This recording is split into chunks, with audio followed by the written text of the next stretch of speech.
Ryan P. Wilson from Authority Effects here. We're going to look at the Authority Effects Lens Glow. Let's make a background. Let's make it blue.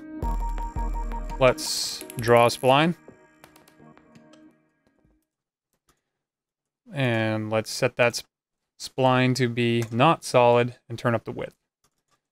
Turn off the checkers. Now we've got a nice spline. Let's put in a lens glow. Set that to 2.2. Take a look. Looks pretty nice. Merge it back on. There we go. Now we'll have to turn up the intensity. Looks great. Well, let's do this right. Let's do this in linear. So click here. Set that to 32-bit float. Drop in a gamma node. Set that to 0.454, the reciprocal of 2.2. Turn on the LUT. Set it to 2.2. And set the lens glow back to linear, the way it comes in by default.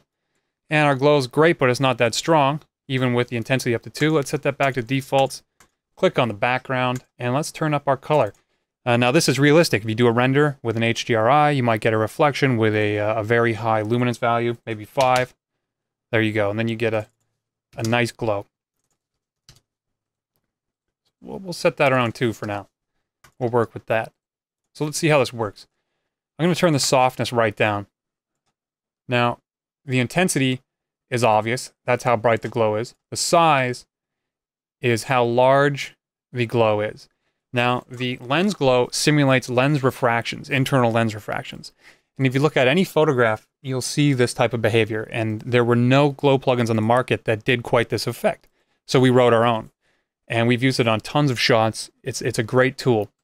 So you have controls to stretch it in X and Y. You can control the size. You can soften it up. And you have chromatic aberration. You can set that to Alt V1 and you won't have any aberration.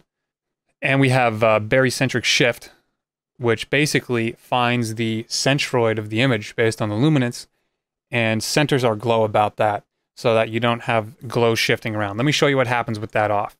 With that off, if we had the entire spline up in the left corner, see the glow starts to skew to the left. You put it down in the right, it starts skewing to the right.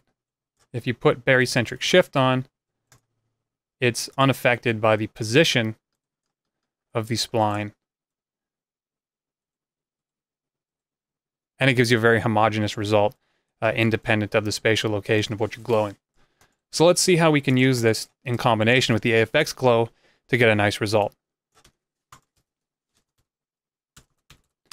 So we'll put down an AFX glow. Let's just turn up the intensity a little bit. Outer size, diffusion. I'll put down a lens glow. Pull it off the original source. Merge it back on top. Turn down the softness. Turn up the size a little bit. Turn up the brightness. We'll do one more of those.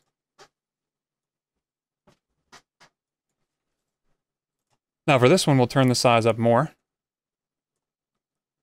And turn the softness up a little bit. Turn the intensity down. So there you go. Go download our tools, and I guarantee you'll use them on almost every composite you do. Thank you very much.